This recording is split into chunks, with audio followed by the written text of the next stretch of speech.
Hoje, 18 de março de 21, a gente está mais uma aula à distância, onde nós vamos tratar hoje sobre as páginas do nosso livro, tá bom? Hoje iniciaremos aí na página 27, onde nós vamos, se tiver com material e quiser adiantando alguma coisa, eu vou dar umas dicas para vocês não responderem errado e adiantar também o processo de vocês.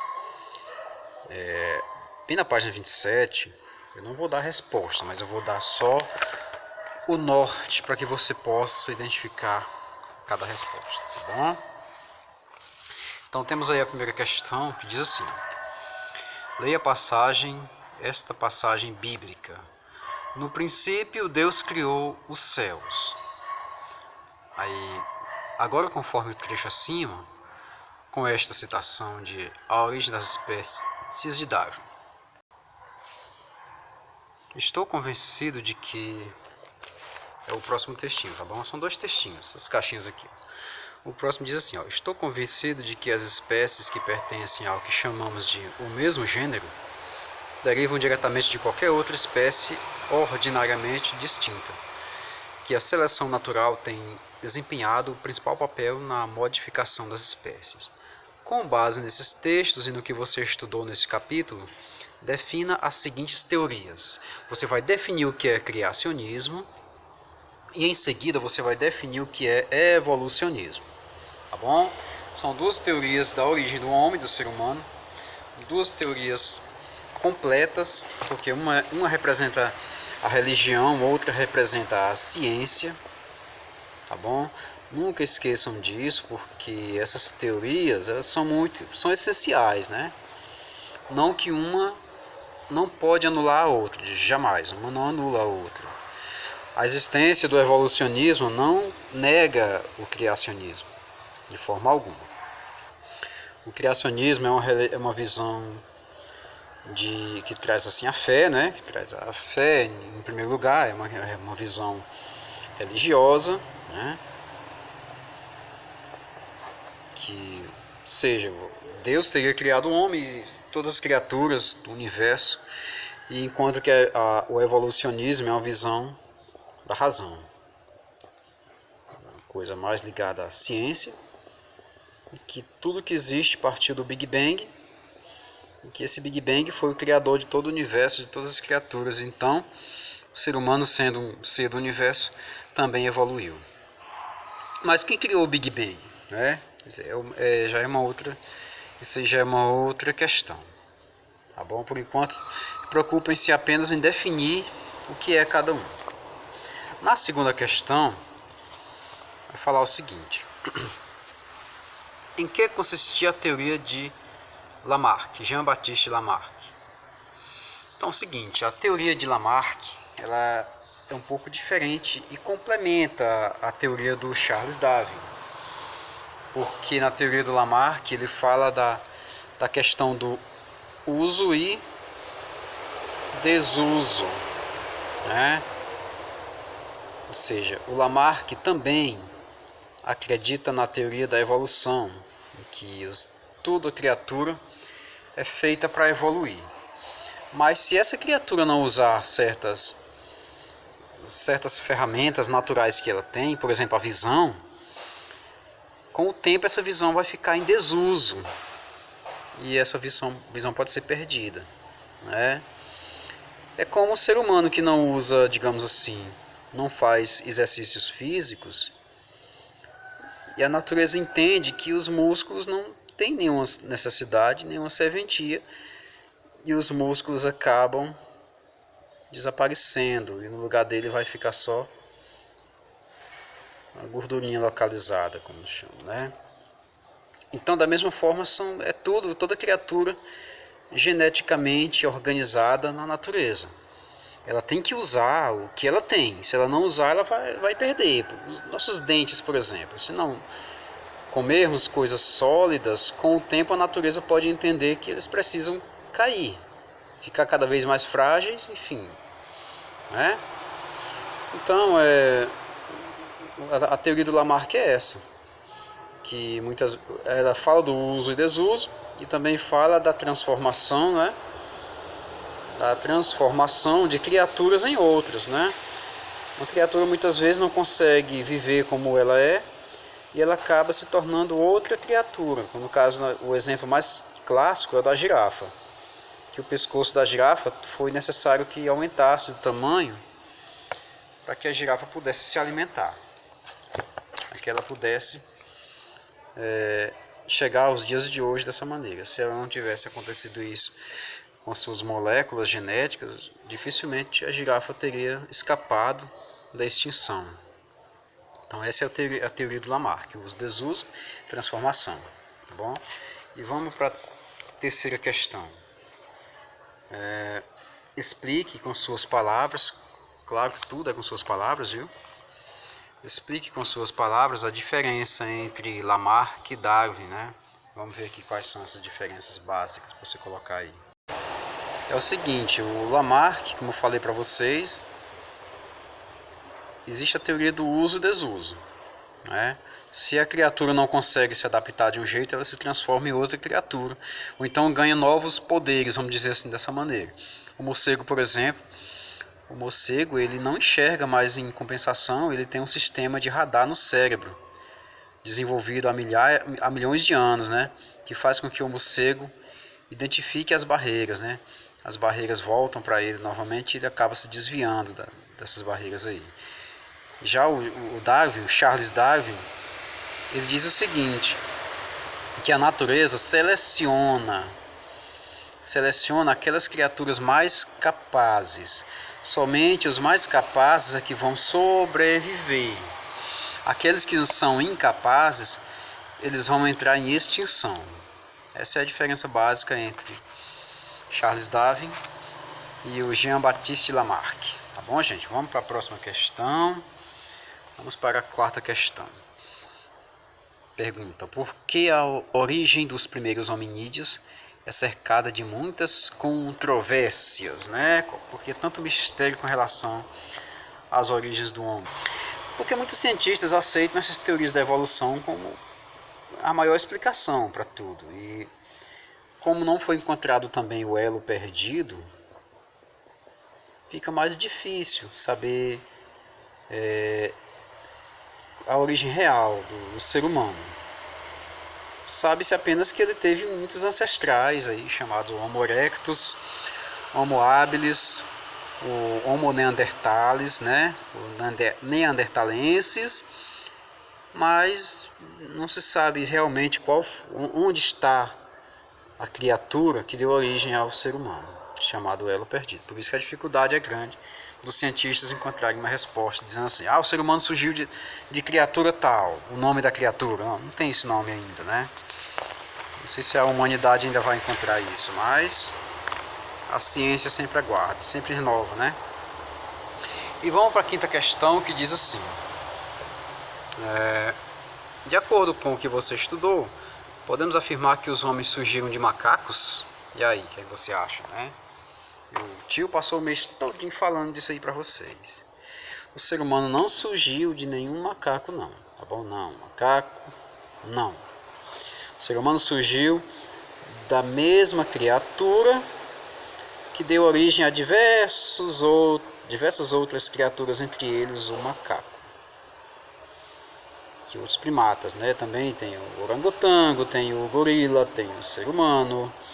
O ser humano conseguiu evoluir por conta do tamanho do seu cérebro que foi aumentando. Os outros primatas não conseguiram evoluir nem a voz, nem a fala. Viu? Tanto é que existe macaco hoje em dia, orangotango, gorila, e eles não falam. Viu? O ser humano é esse grande produtor de cultura que nós conhecemos.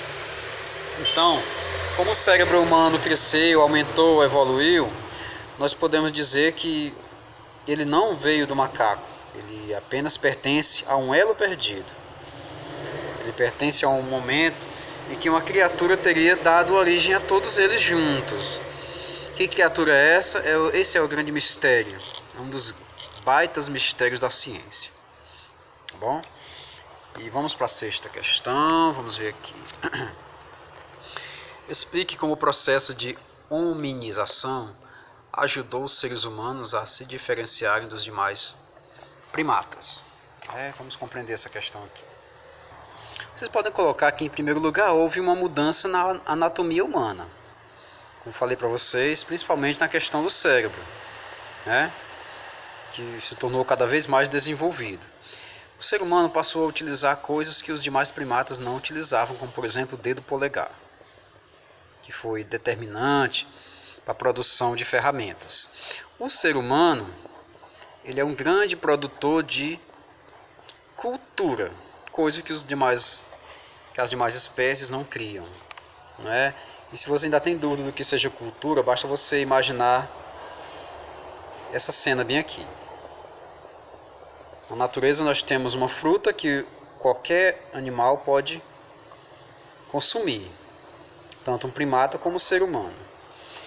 Mas o ser humano é capaz de tornar essa fruta um outro produto, um suco, por exemplo, né? Então, a partir dessa transformação, o ser humano faz o quê? Cultura, coisa que os demais animais não conseguem fazer.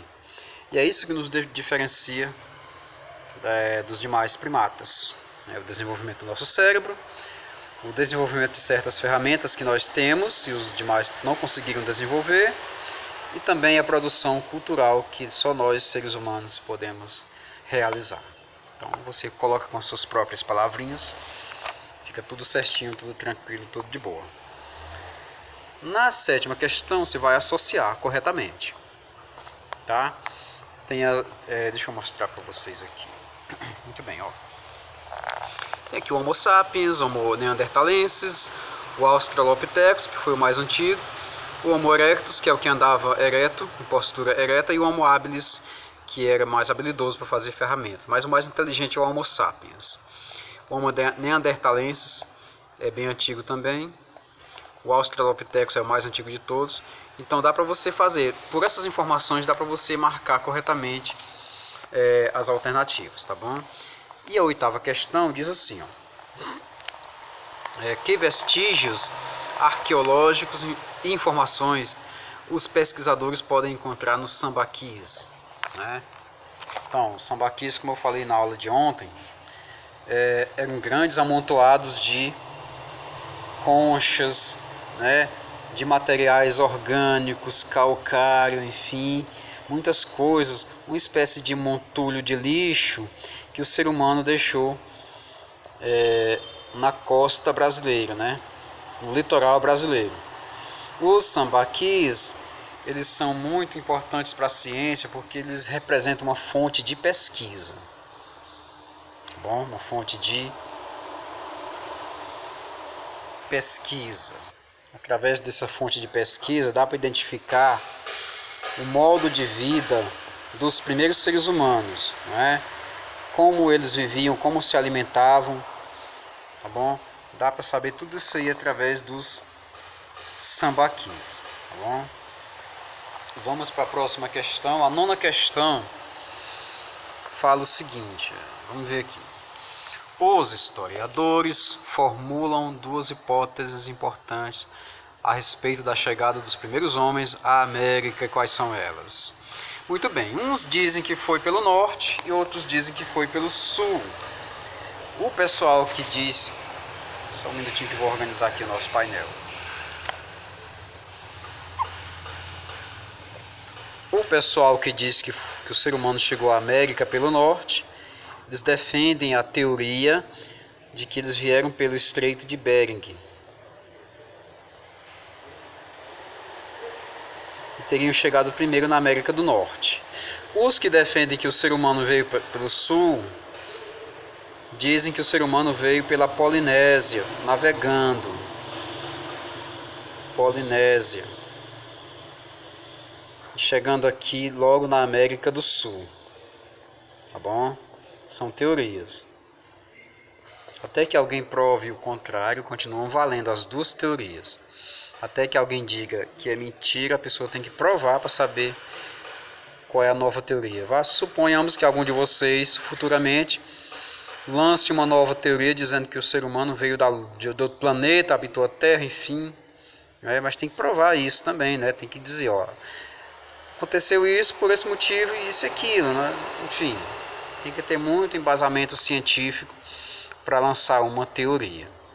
Uma teoria não quer dizer uma verdade absoluta. Não. Alguém pode chegar com uma nova teoria e derrubar aquela teoria anterior. Tá bom? É muito simples isso aí de compreensão. Qualquer dúvida, deixa no comentário lá que a gente ajuda vocês nas respostas. Meus pequenos do 6º ano, preste atenção nesse pedaço aqui. A pesquisa, você vai fazer uma simples pesquisa como todo mundo faz hoje, muito rápido. Antigamente era preciso ir numa biblioteca, ir não sei aonde, pegar um mapa, fazer um monte de rabisco. Mas hoje em dia, rapidinho, em 5 minutos você faz uma pesquisa. O que é que você vai fazer? Você não vai imprimir, você vai fazer à mão a pesquisa, corta um pedacinho de papel e anexa ela bem aqui. Pode ser um post-itzinho ou pode ser um papelzinho colado aqui, qualquer. Para você não riscar o livro, que não tem linha para pesquisa, como vocês podem perceber. Com a ajuda do seu professor, procure identificar se existe em seu bairro, em sua cidade ou em seu estado, tanto faz, algum sítio arqueológico importante. É só o que tem, gente, viu? É só o que tem. Você pode pesquisar sobre Raimundo Nonato, pode pesquisar sobre as machadinhas do Buritizal em Valença, faz um textinho rapidinho e coloca aqui no pedacinho aqui do texto. Tá bom? Aqui um pedacinho aqui do livro. Beleza, tá ótimo, vamos lá. Aqui são questões de marcar, são questões pensando no vestibular, né, onde você vai responder apenas uma alternativa. Aqui já está marcado o Homo sapiens, quer dizer, o Homo sapiens é aquele mais esperto, aquele mais sabido, aquele que nós hoje ainda somos Homo sapiens, só que nós ganhamos mais um sapiens na frente. Nós somos Homo sapiens sapiens, somos homens da informação e da ciência de dados, enfim, tudo isso. Nós temos aqui a segunda, que também você vai marcar, certo ou errado, vai ler aqui as alternativas direitinho. Essas questões de vestibular, a gente não vai nem comentar muito, porque se a gente comentar, a gente vai dar logo, tacando logo a resposta. Mas o que é que você tem que entender? Tem que entender que tudo que a gente estuda, olha aqui a Lucy, o mais antigo encontrado do ser humano até hoje. Tudo que a gente estuda, de uma forma ou de outra, vai cair no vestibular do futuro de vocês. E é importante porque vocês vão de repente escolher uma profissão. Eu quero ser advogado, eu quero ser arquiteto. Na arquitetura também você tem que estudar história. Lá tem história da arte na arquitetura. Eu vou ser advogado, vou ser juiz. Também tem que estudar história também. Tem que ter a ciência humana envolvida no meio, né? E tudo isso cai em provas que vocês futuramente vão ter que fazer, né? Aqui, por exemplo, nós temos aqui a imagem das teorias da chegada do homem, né?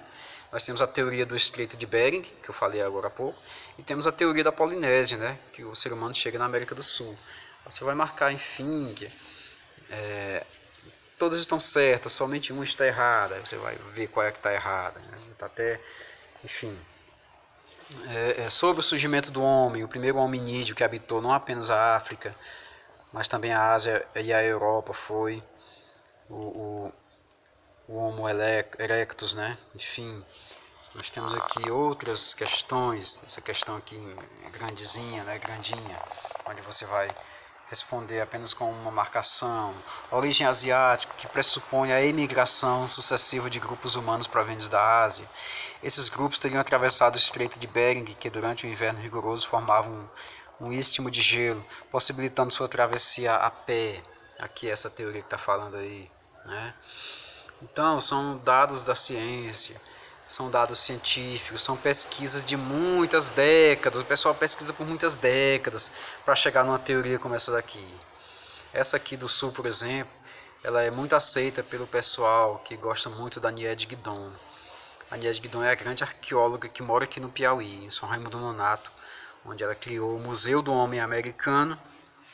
E em São Raimundo Nonato tem grutas com centenas e centenas de pinturas rupestres, restos de fogueira, restos de coisas pré-históricas, e ainda falta descobrir muito mais e falta ainda incentivo do governo para que realmente se construa um aeroporto naquela região para receber turistas do mundo todo, não é só do Brasil não. É o mundo todo que procura São Raimundo Nonato, mas não tem aeroporto, o que é que o pessoal pode fazer? Não vai de pé, tem que ir de avião, o mundo todo que está atrás dessas coisas. Imagine o turismo na região como seria, né? Enfim, esse foi nosso capítulo 2. Na próxima semana nós iremos para o capítulo 3, onde vai falar dos primórdios da humanidade. onde vamos estudar a pré-história e seus períodos, tá bom? Por enquanto ficamos por aqui. Tenham um ótimo dia, muita saúde a todos. O tio retorna na próxima semana. Valeu, gente, grande abraço.